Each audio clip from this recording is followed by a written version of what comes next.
Welcome to the Go Find Out podcast. I'm Jennifer Jelliff Russell, author, speaker, and entrepreneur, bringing you actionable ideas and interviews with awesome women to help you pursue your dreams and achieve your goals. You can find more episodes of the Go Find Out podcast by visiting gofindoutpodcast.com. Enjoy the show and go find out. Welcome back to the Go Find Out podcast. I'm your host, Jennifer Jelliff Russell, and this is episode number 59. Today, I'll be speaking with Suzi Sung about her journey of becoming a published author. But first, let's jump into my personal update. All right, welcome back, listeners. I just wanted to say thank you so much for continuing to listen to the show. It's been really fun doing, and I can't wait to, hit episode number 60 in the next episode and keep pushing forward. Here's to, the next 60 episodes. Let's do it. So these last 2 weeks have been a wee bit busy, especially this last week. I had a lot of sort of unexpected tasks that I needed to do. And I'm one of those people, I really like to know ahead of time exactly what's going to be on my calendar so I can plan accordingly and sort of expend my energy accordingly. One very bright spot in these last 2 weeks is that I was actually able to give up the town clerk position during our town meeting. So somebody else has taken on that mantle, and I started training them this past week, actually starting yesterday. So that was really great. I'm very excited to kind of step away from that. It was a great learning experience. It's definitely kind of neat to be able to say, hey, yeah, remember the 2020 very contentious election? Yeah, I ran my town's election during that time, right? So cool to be able to say that. Not so fun during the actual election, and I really don't want to have to do that again. So super excited to give that away. So that was one positive thing. Honestly, I'm just trying to sort of wrap everything up before winter. I think I've said that in the last 3 episodes now, but it's a very long process, I feel like, especially on the farm. Yesterday, I literally spent just all day processing tomatoes and turning them into tomato sauce. Not even like pasta sauce, like no spices or anything, just literally processing them by thawing them, because sort of freezing them during a season makes my life easier. And then when you thaw them, the skins of the tomatoes just kind of slough right off. It's wonderful. But thawing them and then pulling out, any of the green stuff that we don't want, then straining out the excess water and then processing them through our KitchenAid juicing attachment and then boiling them, right? And then finally, boiling the jars to sterilize them and then actually putting the sauce in the jars and boiling them again in a water bath. So that they will be good for, up to a year in those jars. So super fun, literally all I did yesterday. And so that's actually something I'll be talking about in the outro. During the interview with Suzi, she talks a little bit about not beating ourselves up about things. And so I kind of talk about that a little bit in the outro about how I have to be better about not beating myself up over not writing on days like yesterday when that's all I did. And afterwards, all I want to do at night is just relax and not do anything and zone out and watch Netflix. Right. But yeah, so it's been an interesting 2 weeks.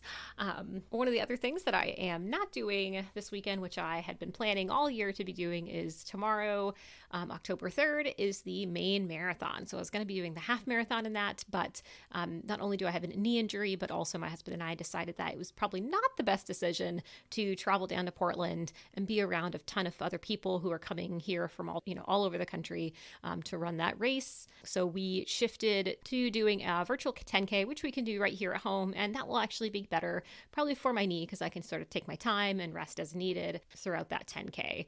I'm really disappointed not to be going to the marathon and running the half marathon, but kind of it is what it is. And honestly, I'm also just disappointed that by not going to Portland, I won't be able to meet up with Insan, who was my guest actually on the 3rd episode of this podcast talking about running at an older age. And I just actually chatted with her. She's also not going to be running because she also has a knee injury, and I don't hear her beating herself up about that. So maybe I should follow suit and be better about not beating myself up over not going to do this thing. But so yeah, this seems to be the theme of these last 2 weeks, is not beating myself up over not getting things done that I had intended to do. For example, with Blissful Sin, which is the second book in the Courtney Bliss romance series, I really just got stuck and started to get really annoyed by the characters. And so then writing them didn't quite come out right. because my annoyance as a writer was coming through. So I had to kind of step back from that and really just been focusing on my second book of scary short stories for kids because my first book of those does pretty well. And so I was like, oh, I should do a second one of those. And they're just fun to write. So that's kind of been a nice break from Courtney Bliss and her romance woes. So, well, all right. So I think that is all I have for my personal update. Hopefully that wasn't too much complaining for you guys, but let's go ahead and jump into this really fun and informational interview from Suzi Sung. Today, I'm speaking with podcast host and author Suzi Sung about her journey of taking control of her life to start her podcast, Level Up Mindset, and become a published author of 2 books. Welcome to the show, Suzi. Hi, Jennifer. Thanks so much for having me. Yeah, I'm super stoked to have you on the show and to chat with you. And before we really kind of dive in, can you tell me a little bit more about yourself? Sure. So, grew up, born and bred in Scotland, Bonnie, Scotland, not the sunniest of places. And yeah, I didn't go to university. I just worked job from job all my Okay, yeah. days. So, to be honest, I was just a pretty normal girl, I guess. And a couple of years ago, I moved to Canada and I lived there for a few years, and that really opened my eyes to a lot Mm, and gave me so many amazing experiences. And then I moved back in 2019, and now I work in makeup, and I'm also an author too. So yeah, nothing really like major in my life from my childhood, I wouldn't say, just very normal. And then luckily I fell into writing these books and it's completely changed my life. so now you said you sell makeup, right? Yeah, so I work for a company and I do retail sales. Oh, cool. And that kind of is how I learned about how much I loved helping people and Mm, how I learned that I loved making them feel really good about themselves. Because for me, it was not so much about the application, it was more about the transformation in the person afterwards. And yeah, I loved it. It's just, it was my passion. I found it through that.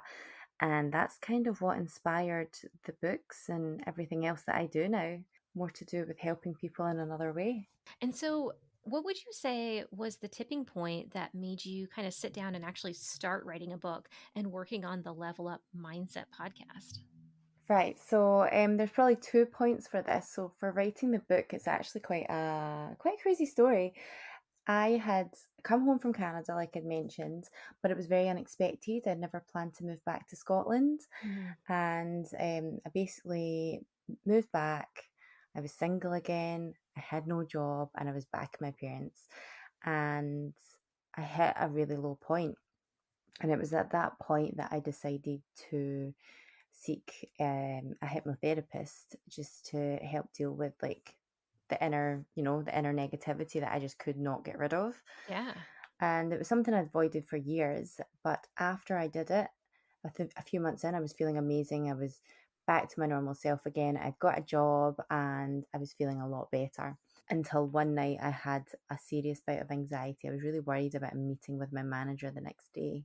Mm, And through this, I was so disappointed in myself because I thought I'm doing so great. I've been so positive. Things have been going well. And I have now hit this slump and I feel awful. It ruined my full day off. And I ended up doing a meditation to try and calm myself down because I was nice. just feeling so anxious. Hmm. And when I came out of the meditation, I instinctively grabbed my laptop and I just started typing out all these words of comfort that I needed to hear for myself. Mm-hmm. And after I did the first page, another few pages came out, and basically I was writing this book. And when I came away from it, and I thought, what have I just done here? And I looked at it and I thought, people need to hear this. People probably go through the same thing I do with their self development journey, are feeling really great, and all of a sudden they hit a slump, and then they feel very guilty, they beat Mm, themselves up, they feel like they've gone backwards, and they need to know that that's not the case. So that's kind of how it all started. The tipping point was realizing that there was a need for this. There was a need for people to know that it's okay to not be okay, and it doesn't mean that you have jumped all the way back to the person you used to be. It just means right. you've hit a little roadblock or a little Yeah. setback, as I like to call them. Yeah. Wow. And so you just kind of started Yeah. writing and then kept writing. The idea literally was born that night, and yeah, that was it. I had decided then and then I'm going to write a book. I didn't quite know how it was all going to go yet or what I was going to put together, but I just knew that this is what I was going to do. Yeah, and then with the Level Up Mindset podcast, that actually came after the book was published. Okay. And I guess I used to do YouTube. I've still got a YouTube channel up, and I was struggling to manage my time filming and editing Mm-hmm. as well as working. And someone had mentioned doing a podcast. And I thought, that's great. I love to talk, and I can just record it on my phone and help people in a really easy way that I can also input into my time. I could basically do consistently. And I looked into how to do that and just went for it. I think within a Nice. month, I just decided that was what I was going to do. That's fantastic. Thank you. Yeah. And so, no, we were kind of chatting a little bit before we started recording. And you mentioned that your first book was traditionally published, right? Yes. Aha. Awesome. And so, what was that like, kind of, putting yourself out there? And I'm assuming, either reaching out to an agent or reaching out directly to the publishers. So I had, throughout writing the book, I probably had some anxiety with that and Yeah. thought, there was times where I thought, I'm never going to get a publisher. Is anyone really going to want to read this? I never went to Mm, uni. I, wasn't the best at English, and I've never been passionate about reading. I like to read probably every so often, hmm but I wasn't like an avid reader. So I just almost felt like I had imposter syndrome where mm, I can't write a book. So when I finally, what I had to do to myself actually was just say, deal with that when you come to it. You've not even finished the book yet. You don't know if you ever will. So there's no point in worrying about that. And then once it got to that point, I just Googled like UK publishers and emailed a few of them nice. and then waited the few months until they got back to me. Can be a very stressful time, most definitely. Definitely. I know when you very first started to kind of put yourself out there and you finished your book, you're uh, reaching out to agents. Did you have any naysayers or like negative Nancy's in your life when you first started telling people about, okay, I'm going to publish this book or I'm going to get it, agented and get it published?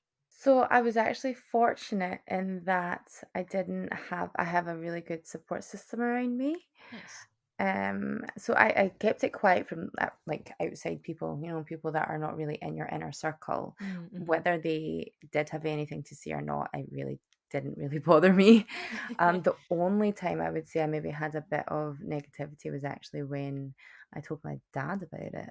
Mm, okay. Yeah, and this was actually after the book had been published. He just basically said he thought it was a waste of time, and I think it's because he's not a big reader and he doesn't Mm, really understand right. mindset and things. Being the older generation, so that was quite a struggle. And actually, I still remember the chat we had, and he was just really horrible about it. I had to book an appointment with my therapist after that just to deal with it. Yeah. Oh So man. it was tough. But what I did do, or what I found really helped, was that I focused more on strengthening my belief in myself, because what I Mm-hmm. realized was that I was letting other people give me self doubt because I wasn't strong in how I felt, Mm, and I didn't believe fully in what I was doing. And when I learned to do that, and I learned that the people that are negative are just projecting their fears onto you, it made it a lot easier to move past it. boy, that's hard. Yeah. And so now you have started your nonfiction self help series is called 100 Days, and your first book is 100 Days of Positivity, Hope, and Growth, and then the second book in the series, which released in April, right, is called 100 Days Yep. of Healing from Heartbreak. So in my experience, sort of writing your first book, and we've kind of talked about this a little bit, it can seem like super daunting. And so when you were writing the book, so before you finished it and were, I know I'm kind of going backwards, but and before That's you were cool. like get it published or found an agent even, do you have any like fears or mental roadblocks when you were actually writing the 100 Days of Positivity and Hope? Constantly, like every single day, I would have another fear or I would have another worry. And it was all because I was worried that people wouldn't like the book. Then I was Mm, worried I wouldn't have enough material to finish the book, and I was worried mm-hmm. about the publishers not wanting it, there was a lot there. And there was times where it was more of a battle within myself to kind of accept that I was writing this. I knew I wanted to do it. So that luckily that sort of want was a lot stronger than all these fears. But it was a constant battle. So like you were saying there, you were going back to this. It Mm-hmm. was back and forth. Some days I was like, yes, this is great. I'm going to do this. And then other Yeah. days I'd think, oh my gosh, I can't. And it's a constant battle. But the main thing is to just keep pushing through it, Mm-hmm. because after the bad days, you'll get a really great day. And then a bad day will come again. And I think my experience with how I started writing the book and how I realized that, you are going to get bad days was what helped me keep going. Just that Mm. knowledge that this is why I started it in the first place. It's interesting, the topic that you were writing about, you were kind of dealing with as you were writing it, really, right? Is like staying positive, right? And you're writing about positivity. Absolutely. I wrote this book for myself at the time Mm-hmm. and the things that I was going through. So I wouldn't force myself to write every day. I would wait until I had that inspiration and something just clicked. Mm. And luckily, it resonates with a lot of readers. And I think that is because it was so raw and so based on my own personal experiences that people like it. It seems to Yeah. help. It's almost like I'll hold your hand through this, or I've been through this. Here we go. This is what you Yeah. do. Well, and I think it's more authentic, obviously, that way because it's really you. You're not just trying to be sort of an influencer and saying be positive. Do you know what I mean? Like the positive Polly, Yes. and it's sort of like those positive Oh, Pollys are toxic, right? Because of that sort of toxic absolutely. positivity. So I think that's really great that you were coming from a place of authenticity, and it sounds like that really comes across to your readers. Oh, thank you.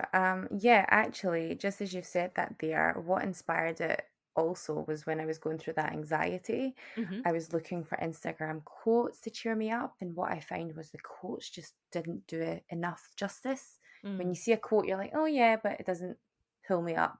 And then I was trying to read self-help books, and they're just so long. Sometimes the chapters are just so long when you're feeling in that moment really low and you need a quick pick me up. You just don't have the concentration to read Mm. 12 pages to get to a point. And that was also another reason why these books are so much shorter. Like there's just one page every day Nice. that you go through and you just get that instant comfort and instant Mm. relief. That's awesome. That's really cool. What would you say that your biggest challenge has been in this whole journey of becoming both an author and a podcaster? Patience. Absolutely patience. Why has it not happened yet? Why is my book not a New York Times bestseller? Right. Why? Mm-hmm. um, patience is something that I have had to learn the hard way, I would say. Um, but again, self doubt, working on my confidence and my belief in what I've created. Mm-hmm. All these things throughout the journey have been challenging. But what actually happened, and I think this happens for a lot of people, is after I finished the book, I wrote it and I was having people contact me on Instagram saying that they'd bought it and they were really grateful for it. The validation um, changed that self-limiting belief I guess I had in myself that I wasn't good enough. And that's how I was able to start the podcast so quickly. It was because I thought, I finished this book. I wrote a book and, I had no clue how to do it. And I Mm-hmm. managed to do that. It was almost like overcoming your own fear. Not Mm-hmm. even fear, but just like something that you didn't think you could do. So I think Yeah. that whenever anybody does that, it it almost changes you. You come out of your comfort zone and you just become like, because you expand this comfort zone that you're in and you reach your goal, it gives you a lot more possibilities and opportunities to do other things because you're like, hey, I did this. What else can I do? Yes, absolutely. I love that. And I think a lot of people kind of downplay what they've done, like their accomplishments as well. And so like sometimes it's like, oh, okay, I wrote this book, or okay, I did Yeah. this podcast, right? And then you're kind of like, okay, Yes. like I think that's a great way to look at it. Of okay, I've done this, like I kicked ass at this thing, and I accomplished it, and now I'm gonna roll on to whatever the next thing is because I can do it. That's awesome. Absolutely. And I completely resonate with what you said there because sometimes I'll say to people, oh, yeah, I wrote a book. And they're like, what? oh my God. And I'm like, yeah, Yeah. we need to celebrate ourselves more. We do. Yes.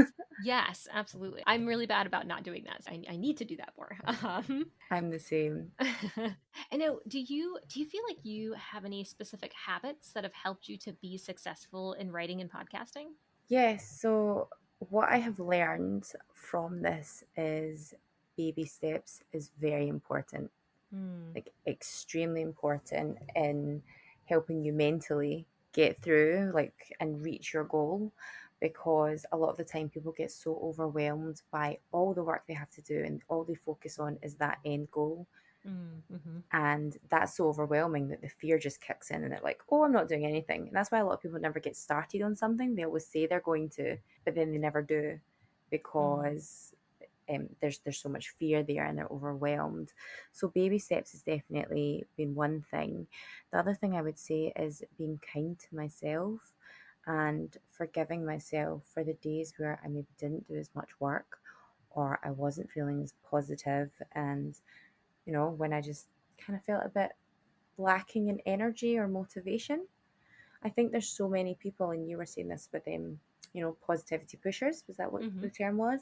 Yeah. Um, we all have this preconceived idea that being positive means that or having a positive mindset means that you need to be positive 24/7.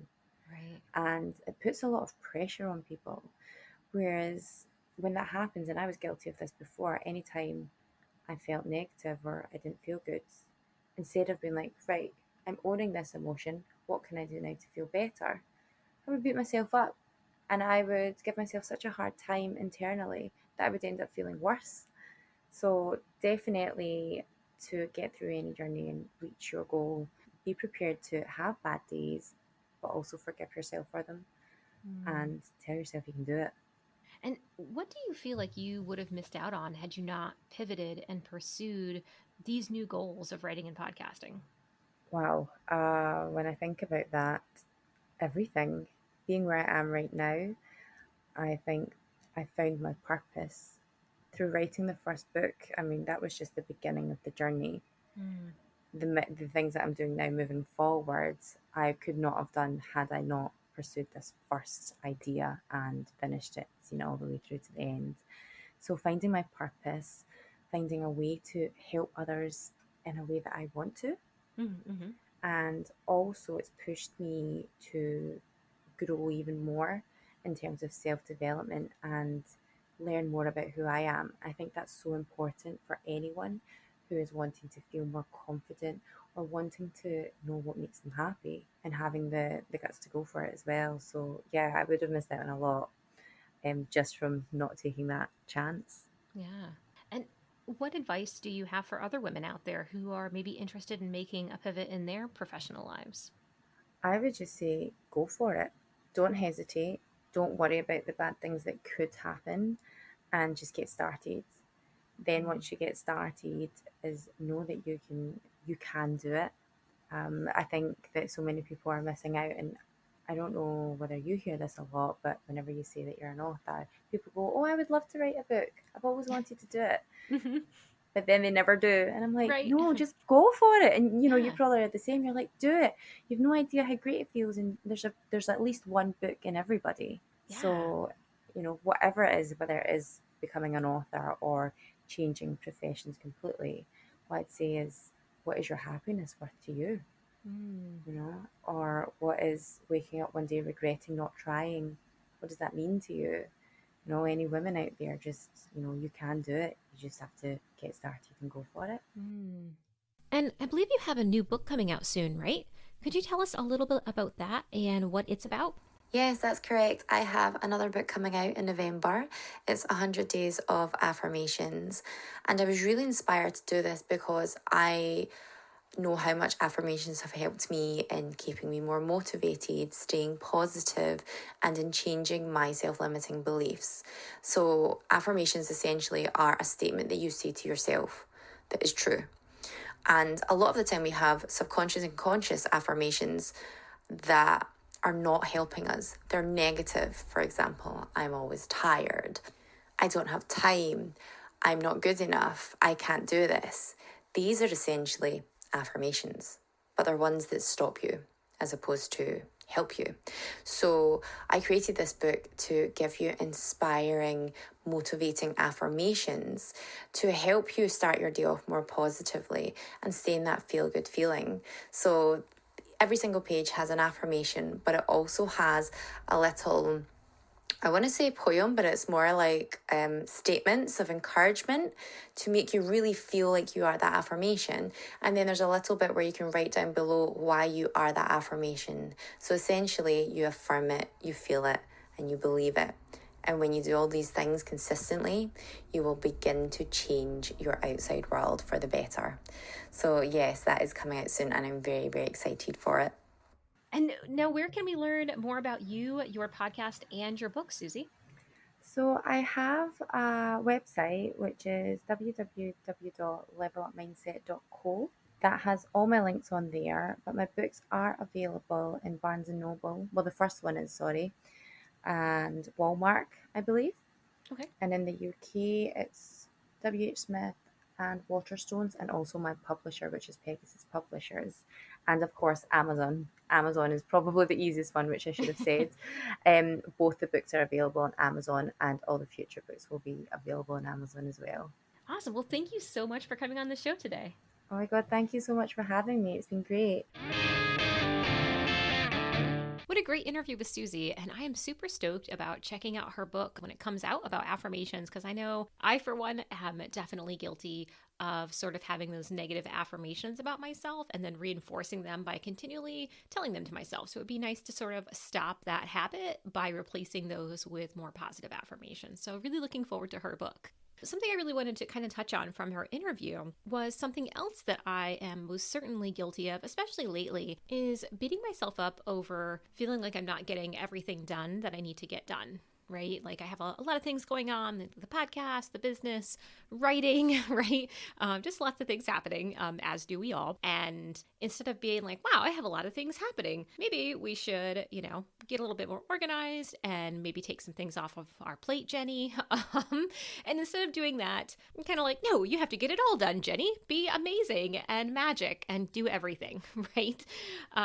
So yeah, I definitely have to be better about not beating myself up if I'm not getting things done that I want to get done. Because as Suzi said, it just makes me feel worse when I beat myself up over not doing those things, right? Instead of just being like, you know what, that's okay. You didn't get that task done today. Maybe you can do it tomorrow. Or maybe, is it something that has to be done right away? If not, then maybe you can do it next week. And instead, I'm sort of just beating myself up over it, making myself feel worse, making everybody around me feel worse, right? So not a good thing. So I definitely resonated with the idea of sort of giving ourselves a little bit of a break, right? And if you don't get everything done that you want to, or you don't accomplish all of those tasks or goals in the timeline that you set, that's okay. Like, for example, this week, as I mentioned in my intro, I am supposed to be actually tomorrow going to do the Maine half marathon, which I was super excited about. I've been training for, I'm ready for, except that then I injured my knee. It's sort of a runner's knee thing. And so even just walking, it tweaks, and running is definitely not a great thing. So I definitely am not going to be able to do, the full half marathon, unfortunately, and which kind of sort of works out because my husband and I were also a little cautious about, going down to a really big event that a lot of people are going to be at when the cases of COVID are so high right now in Maine. Our cases have kind of spiked recently, so we would prefer not to go down to Portland where there's going to be a major event happening. And vaccinated or not, it's possible that we could catch COVID or have a breakthrough case or spread it to other people who can't be vaccinated. So we just, decided let's just not go, which again kind of works out with my knee injury. So anyway, sort of beating myself up over that, not going after kind of having looked forward to it all year. We did switch to a virtual 10K, which I'm super stoked about. But even then, I'm sort of just beating myself up. Man, I've worked really hard for this half marathon and I was almost there. And, I guess I could like make myself do the half marathon, but then I could potentially also injure myself further and potentially more permanently, right? And like, what's the point in that? So just like taking a step back and realizing that it's okay that I'm not going to do this half marathon, right? That next year I'll, sign up for it. Maybe even instead sign up for the full marathon. And it's all right to not do it this year. And, it's the kind of the same thing with trying to get everything done around the farm before winter, and also trying to write not one, but 2 books right now. And I'm trying to get one of my books out, the scary short stories for kids. I'm trying to get that out by Halloween. And today is October 2nd. So almost finished writing it. We're going to see how that goes getting it out, but sort of beating myself up for not writing every single night after work. Right? Like I work part-time and then I write after that. And then, we do dinner when my husband gets home, and then it's time to like relax and not have to think about things. So like reading or watching TV, and sort of beating myself up the next day for not writing during that relaxation period. Right? But then I think it's really important to like remind myself, hey, you need that downtime. Right? Especially for writing, because my creativity tends to, be inspired by seeing other creative works, like movies, like other books. So I think that's really important to take the time to do those things, and not beat myself up over not working, from the moment I get out of bed to the moment I go to bed, right? Like that's not why we moved to Maine. That's not why we, decided to step away from more traditional employment.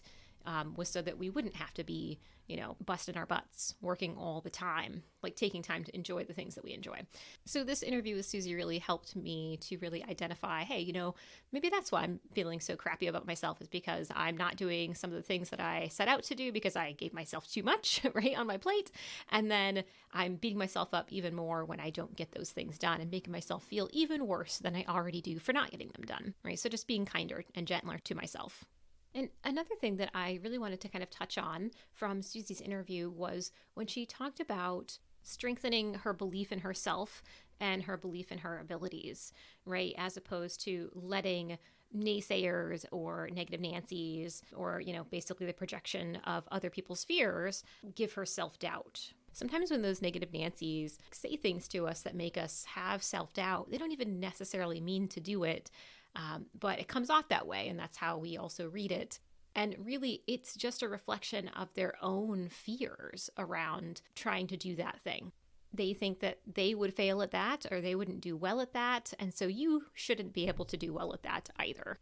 Again, they may not even realize that the things that they're saying to us make us feel doubtful about our own abilities. And so really kind of digging your heels in and putting up a wall of not letting others kind of force their feelings of self-doubt upon you. And like Suzi said, I think recognizing that and sort of realizing, oh, they're just saying this because they're afraid that they can't do this, right? And I don't necessarily think they're purposefully trying to like tear us down or keep us from doing these things or try to hold us back, but it definitely can feel that way. And so just kind of recognizing this is why they're doing that, as Suzi said, can help us really move past that feeling of self-doubt that they're unintentionally instilling in us.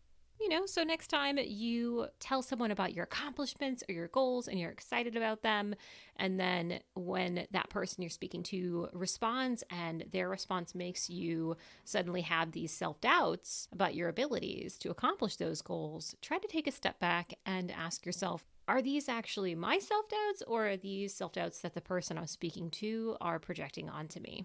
I know, definitely easier said than done, right? All right, well, that is our show for today. I hope that you enjoyed today's interview with Suzi. I know a lot of the things that she said in this interview really resonated with me, and I hope that they did with you as well. Join me next time for a solo episode. Until then, go find out. Thanks for listening to the show today. I hope you found the information beneficial and that it helps you tackle your own Go Find Out goals. You can find more episodes and the show transcripts at gofindoutpodcast.com. You can also let me know what you thought of the show by tweeting me at GFOpodcast or follow me on Instagram at GoFindOutPodcast. That's it for today. Now go find out.